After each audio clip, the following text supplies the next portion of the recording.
Debbie Wasserman Schultz, the chair of the Democratic National Committee. And welcome back from New Hampshire, Congresswoman. It's good to see you this morning. Good morning. Thank you too, John. I think the headline of the day is that you just drove 2,000 miles from Florida all the way up to New Hampshire with 4 dogs, the cat, the kids, and the husband. How are you after all that? And live to tell about it. And all the dogs were actually in the car. So I proved it can be done.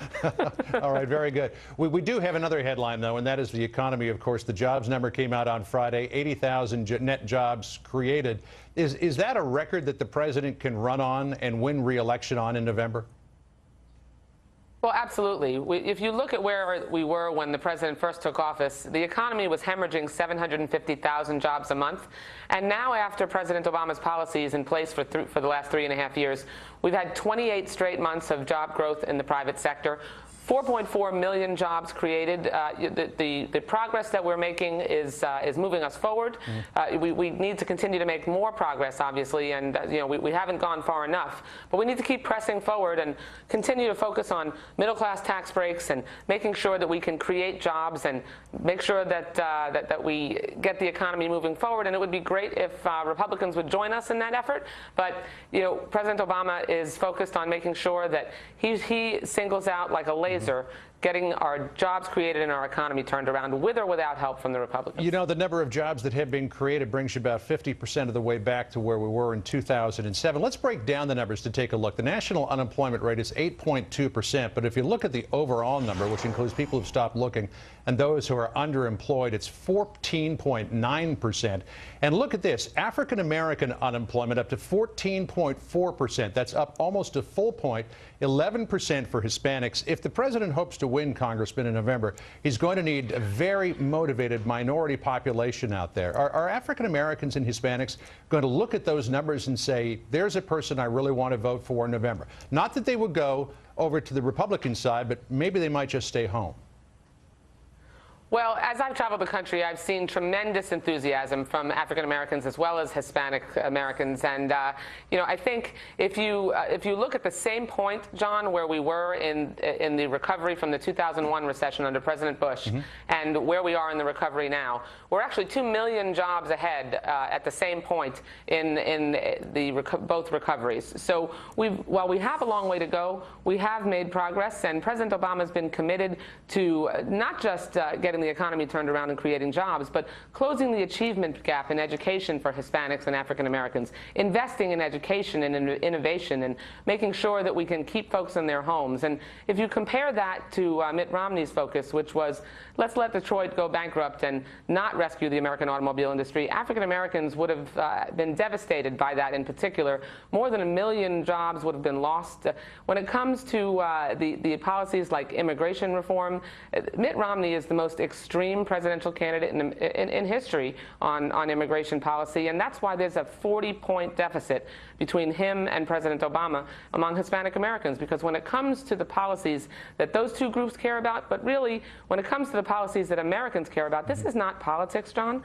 This is important for the lives of Americans, and we need to all be fighting to move the economy forward like President Obama has been doing. You know, in the wake of the jobs numbers on Friday, one of the campaign's senior advisors, David Plouffe, said that the job numbers were, quote, what everybody expected, which drew this response from the Romney campaign. 1 month after declaring the private sector is, quote, doing fine, the Obama White House has doubled down, calling the struggling economy what everybody expected and a step in the right direction.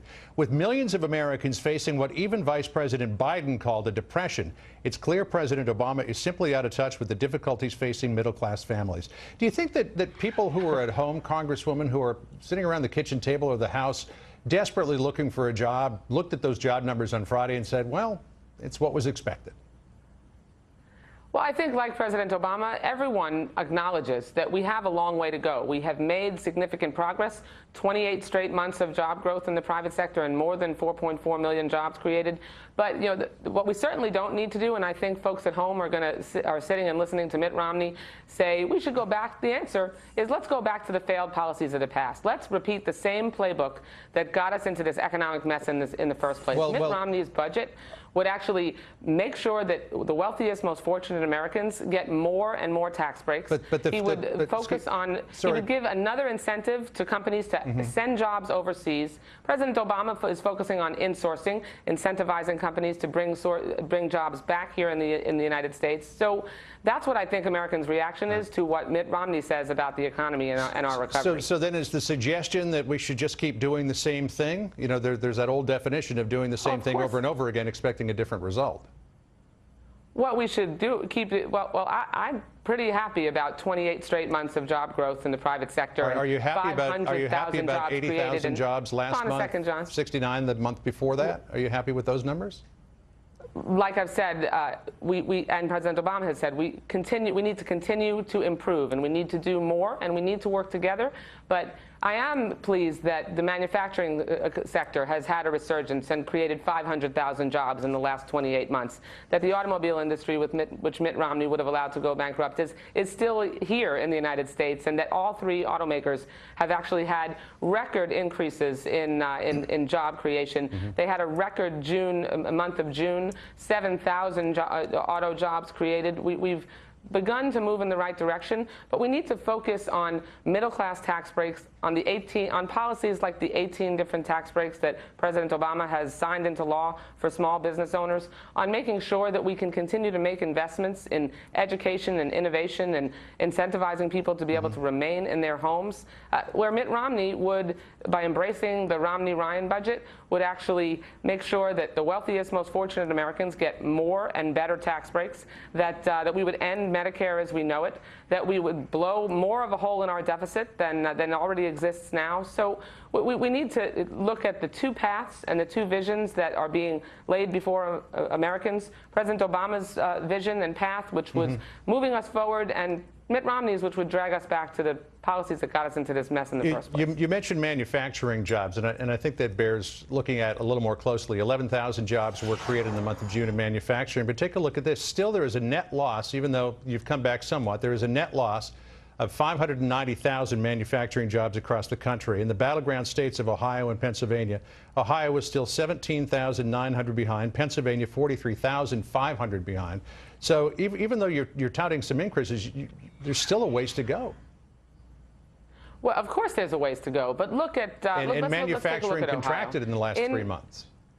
In Ohio, 80 of 82 counties in Ohio actually have an auto manufacturing facility. And so if it were left to Mitt Romney, they essentially would all have gone out of business, because he would have left those folks twisting in the wind.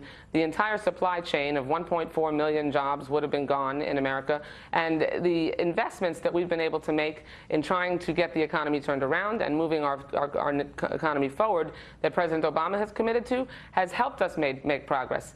If it were left to Mitt Romney, and let's look at how Mitt Romney's private sector policies, when applied in the public sector, did for Massachusetts. Massachusetts was 47th out of 50 in job creation when he was governor.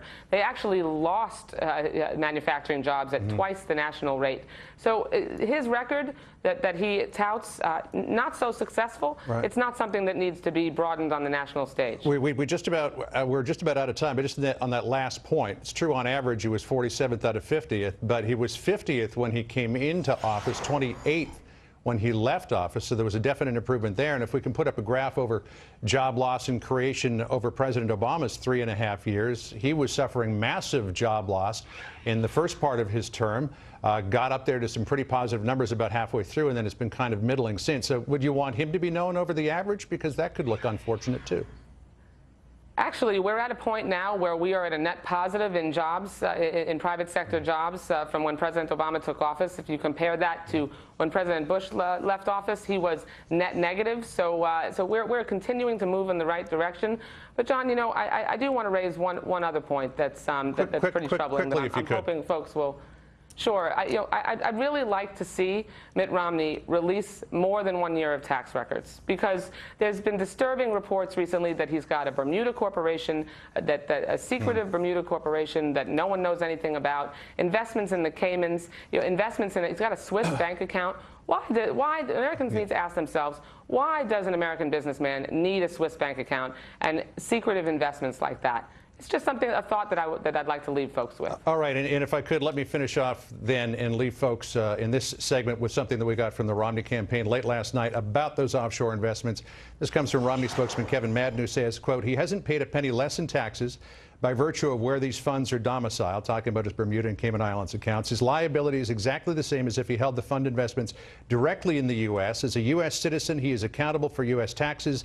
Some investments in foreign countries can be tax havens, but Mitt Romney does not hold any such investments. Congressman Wasserman Schultz, we got to run, but thanks for joining us. Really appreciate it. Thank you so much. All right. And